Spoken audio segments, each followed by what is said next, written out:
Hello दोस्तों साथियों, NCERT की क्लासेस में आप सभी का स्वागत है। एनसीईआरटी की क्लास में आज हमारी फर्स्ट क्लास है, क्लास सिक्स्थ की एनसीईआरटी। फ्रेंड्स, क्लास सिक्स्थ की एनसीईआरटी यानी एनसीईआरटी मोस्ट इम्पोर्टेंट होती हैं सभी एग्जाम के लिए। आपका जो बेस बनता है वो एनसीईआरटी से बनता है, लेकिन होता क्या है, हम मिडिल क्लास फैमिली के साथ कि हम सभी गवर्नमेंट स्कूल से पढ़े होते हैं और हमारी गवर्नमेंट स्कूल में इतनी अच्छी पढ़ाई नहीं होती। आप कहीं के भी सरकारी स्कूल ले लो, वहां पर सिर्फ हमें एक सब मतलब ऐसे पढ़ाया जाता है जैसे कि एग्जाम में बस पास हो जाओ, है ना। समझाया नहीं जाता जिस तरह से हम अपने सिलेबस को आत्मसात करते हैं। तो चलिए, इस सारी टेंशन को दूर करने के लिए मैं लेकर आई हूँ आप सभी के लिए एनसीईआरटी की शानदार सी क्लासेस, जिसमें हम पढ़ेंगे ही नहीं बल्कि समझेंगे। और फ्रेंड्स, अभी तक जो हुआ वो हुआ, छोड़ो उसे। अब हम अच्छे से तैयारी करते हैं। हर एक एग्जाम के लिए एनसीईआरटी मोस्ट इंपॉर्टेंट होती है, आपका बेस बनाने का काम करती हैं। आप देखते होंगे अपने आस पड़ोस में कि उसने तो एक साल में सिलेक्शन ले लिया। इसका मतलब क्या है कि उसका जो बेस था वो बहुत ही मजबूत था, उसने एनसीईआरटी की बुक्स ऑलरेडी पढ़ चुकी थी। तो इस वजह से फ्रेंड्स, आप भी एनसीईआरटी की बुक्स को अच्छे से पढ़ें और आत्मसात करें, अपने माइंड को ग्रो करें, अपने विचारों को विस्तार दें। इसी के चलते ये क्लासेस आपके लिए लाई गई हैं। तो आपके घर में आपके मतलब बच्चे हैं, कोई भी बच्चा है जो सिक्स सेवन्थ में है, एट्थ में है, ट्वेल्थ में है, या फिर किसी सरकारी नौकरी की तैयारी कर रहे हैं, वनडे एग्जाम हो या फिर वो यूपीएससी एंड स्टेट पीसीओ, तो सभी के लिए ये क्लासेस मोस्ट इंपॉर्टेंट है। फ्रेंड्स, आप सभी जानते हैं कि हमें यूपीएससी में भी एनसीईआरटी पढ़ने के लिए बोला जाता है। जब भी हम यूपीएससी की तैयारी करते हैं तो हमसे क्या बोलते हैं टीचर, किसी से भी हम सलाह लेंगे तो बोलेंगे सबसे पहले एनसीईआरटी पढ़ो, क्योंकि हम उस एग्जाम को क्लियर करने जा रहे हैं जो कि एक कंपटीशन का एग्जाम है, जहां पर सभी एक जैसे हैं। एक जैसे का मतलब किसने कितना पढ़ा है अभी तक वो मैटर नहीं करता, लेकिन वहां जो एग्जामिनर पूछ रहा है उसका आंसर कौन अच्छे से दे रहा है ये मैटर करता है। तो फ्रेंड्स, इसी को ध्यान में रखते हुए चलिए शानदार सी क्लासेस को स्टार्ट करते हैं। आपको डेली क्लासेस लेनी है, बहुत ही अच्छे से आपको क्लासेस कराई जाएंगी। तो अपने आस पड़ोस में जो भी छोटे बच्चे हैं, 6, 7, 8 या फिर सरकारी नौकरी, यूपीएससी, सबके लिए इंपॉर्टेंट है। चलिए वीडियो को स्टार्ट करते हैं। तो फ्रेंड्स, हमारा क्लास सिक्स का एनसीईआरटी का चैप्टर 1 है हमारा नागरिक जीवन। हमारा नागरिक जीवन, संविधान और राज्य व्यवस्था, यानी ये क्या है, संविधान राज्य व्यवस्था का क्लास सिक्स का एनसीईआरटी का पहला चैप्टर है। हम यहाँ पर चैप्टर फर्स्ट भी लिख लेते हैं। चलिए स्टार्ट करते हैं फ्रेंड्स। देखो क्या है इसमें, हमारा नागरिक जीवन। पहले तो चैप्टर का नाम ही अच्छे से पता चलना चाहिए कि हमारा नागरिक जीवन क्या। नागरिक जीवन, हमारा नागरिक जीवन क्या होता है, जिसमें हमें वोट देने का अधिकार हो, जहां पर हम अपनी बात को अच्छे से रख सकें, जहां पर हम सरकार को चुन सकें, वही तो होता है नागरिक जीवन। अदरवाइज तो भारत में बहुत सारे निवासी हैं जो विदेशी हैं, लेकिन उन्हें वो अधिकार तो नहीं है जो भारतीय नागरिकों को हैं।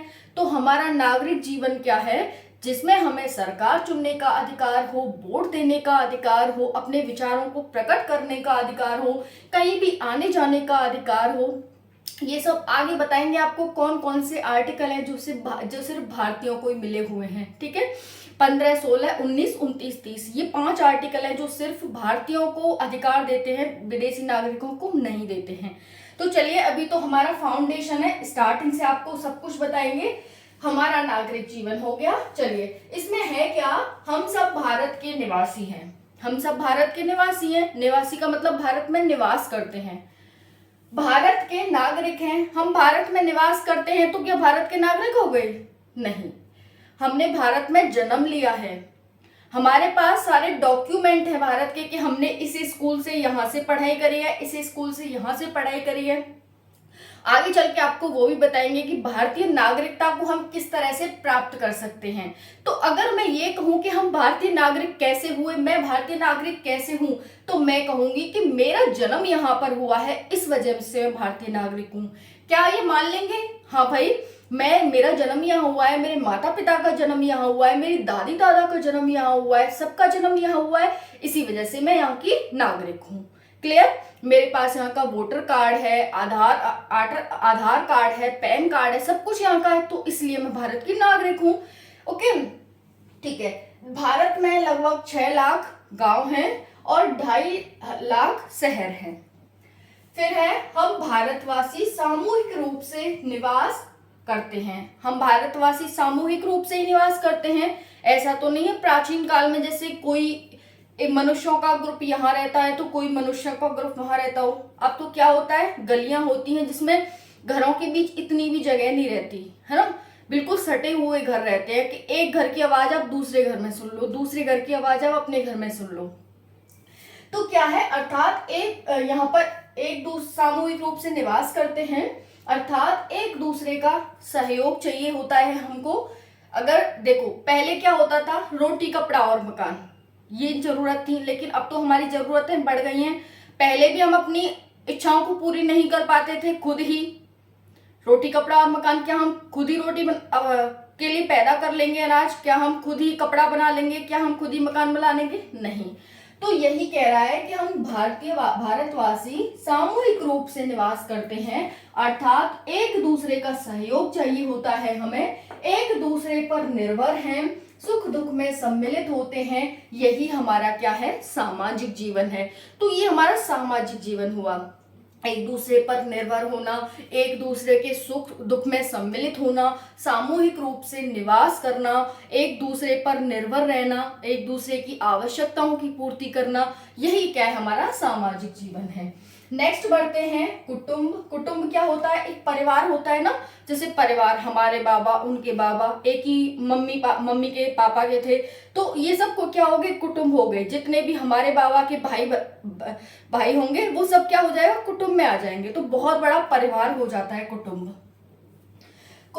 उसके बाद पड़ोस, उसके बाद स्कूल और समाज में जो गतिविधियां की जाती हैं वह नागरिक जीवन है। वह क्या है, नागरिक जीवन है। जैसे कुटुंब में क्या, हम एक दूसरे का साथ देते हैं, सुख दुख में एक दूसरे पर निर्भर रहते हैं। पड़ोस में क्या होता है, पड़ोस में भी वही होता है, एक दूसरे का साथ, एक दूसरे पर निर्भरता। फिर स्कूल में क्या होता है, हम पढ़ाई करते हैं, शिक्षा ग्रहण करते हैं, जिससे कि एक सभ्य समाज का निर्माण कर सकें। उसके बाद समाज में क्या होता है, वोट देने का कार्य, सरकार को चुनने का कार्य, ये सब आते हैं। तो यही क्या है, ये गतिविधियां जो होती हैं वही सामाजिक जीवन में आती हैं, जो परस्पर सहयोग पर निर्भर करती हैं, जैसे रोटी कपड़ा और मकान। ये हमारी स्वयं पूरी नहीं कर सकते इन आवश्यकताओं को, इसके लिए हमें दूसरों पर निर्भर रहना होता है। तो फ्रेंड्स, सामाजिक जीवन क्या है, आपको समझ आया, एक दूसरे पर निर्भर रहना, आवश्यकताओं की पूर्ति करना, ये है। और नागरिक जीवन क्या है, कुटुंब, पड़ोस, स्कूल और समाज में जो गतिविधियां की जाती हैं उसको हम नागरिक जीवन कहते हैं। देखो, वर्तमान समय में जीवन का स्वरूप बदल रहा है, बिल्कुल बदल रहा है। देख रहे हैं ना, मतलब 2-4 साल में हर व्यक्ति के पास फोन, हर व्यक्ति के पास अनलिमिटेड इंटरनेट, हर व्यक्ति फोन में लगा हुआ है, उसे फोन के सिवाय कुछ दिखाई नहीं देता। तो हमारा यहाँ पर क्या कह रहा है कि जीवन का स्वरूप बदल रहा है, अर्थात प्राचीन काल में जीवन सरल होता था, हमारी जो आवश्यकताएं हैं वो कम थी कि बस हमें रोटी मिल जाए, कपड़ा मिल जाए और मकान मिल जाए। यही तो था प्राचीन काल में। क्या हुआ, पहले तो लोग बस खाने को देखते थे, क्योंकि मानव है तो खाने के लिए चाहिए, खाने के लिए यायावर की तरह घूमते थे, ठीक है, पूरे उसमें एरिया में जिसमें वो रहते थे। लेकिन फिर धीरे धीरे क्या किया उन्होंने, अपने तन पर कपड़ा लेकर के आए, पत्तों का निर्माण किया, फिर उसके धीरे धीरे कपड़े का निर्माण हुआ। फिर उसके बाद उन्होंने सोचा कि कब तक हमें इस तरह से घूमते रहेंगे, चलिए एक जगह निवास करते हैं। तो फिर उन्होंने घर का विकास किया, फिर इस तरह से घर का विकास हो गया। तो पहले हमारी जो आवश्यकताएं थी वो सिर्फ रोटी कपड़ा और मकान होती थी, लेकिन अब हमारे जो आवश्यकता है वो बढ़ गई हैं, नए नए आविष्कार हो गए हैं, आवश्यकताएं हमारी बढ़ गई हैं। जैसे पहले रोटी कपड़ा मकान होता था, बढ़िया है, हमारी आनंद की जिंदगी है, यही हमारा सपना है कि ये 3 चीजें हों, लेकिन आज के टाइम में इनसे कुछ नहीं हो रहा। किंतु आज के समय में शिक्षा भी जरूरी है हमारे लिए, स्वास्थ्य भी जरूरी है, मनोरंजन भी जरूरी है, रेल, सड़क, तार, बिजली भी जरूरी है। पहले कौन जानता था बिजली को, कोई नहीं जानता था। आज के टाइम पे तो क्या होता है, मोटा हो गया है, चलो भाई जिम चलते हैं, है ना, व्यक्ति सड़क पे नहीं दौड़ सकता अगर कोई शहर में रह रहा है, क्योंकि शहर में ही ये मोटापा ज्यादा चल रहा है आज के टाइम पे। अदरवाइज गांव में तो लोग बढ़िया काम करते हैं खेती में आज भी, और गाय भैंस का आराम से करते हैं, तो उनकी जिंदगी बढ़िया है। यहाँ पर क्या होता है कि भाई जिम चलो, तो ये क्या है, सुविधाएं तो बढ़ गई हैं लोगों की। अब जिम जाना एक फैशन हो गया है कि सभी को जिम जाना चाहिए है। तो यहाँ पर ये हो जाता है इस तरह से। फ्रेंड्स, अब है माता पिता से परिवार बनता है और परिवार से समाज का निर्माण होता है। तो इस वीडियो में हमने क्या देखा था, हमने देखा था सामाजिक जीवन क्या होता है, एक दूसरे पर निर्भरता, एक दूसरे की आवश्यकता की पूरी करना, यही हमारा सामाजिक जीवन है। एक दूसरे के साथ मिलकर के रहना, एक समूह का निर्माण करना सम्मिलित रूप से, यहाँ पर क्या है, निर्भर सुख दुख सामूहिक रूप से निवास करना, ये हमारा सामाजिक जीवन है। बाकी नागरिक जीवन क्या है कि कुटुंब, पड़ोस, स्कूल, समाज में जो गतिविधियां की जाती हैं उसी को हम अपना नागरिक जीवन कहते हैं। बाकी फिर हमने यहाँ पर पढ़ा कि पहले हमारी आवश्यकताएं बहुत कम थी क्योंकि टेक्नोलॉजी नहीं थी, अब टेक्नोलॉजी आ गई है तो हमारी आवश्यकताएं बढ़ गई हैं। और फिर हमने पढ़ा कि माता पिता, परिवार और समाज, माता पिता मिलकर के परिवार का निर्माण, परिवार मिलकर समाज का निर्माण, और समाज मिलकर के धीरे धीरे जिला, राज्य और फिर देश का निर्माण करते हैं, और देश विश्व का निर्माण करते हैं। ठीक है, तो आई होप ये वीडियो आपको बहुत पसंद आई होगी। इसी तरह से डेली आपको क्लासेस मिलेंगी। चैनल पर नए हैं तो चैनल को सब्सक्राइब कर लें, वीडियो को लाइक एंड शेयर करें। Thank you so much. जय हिंद।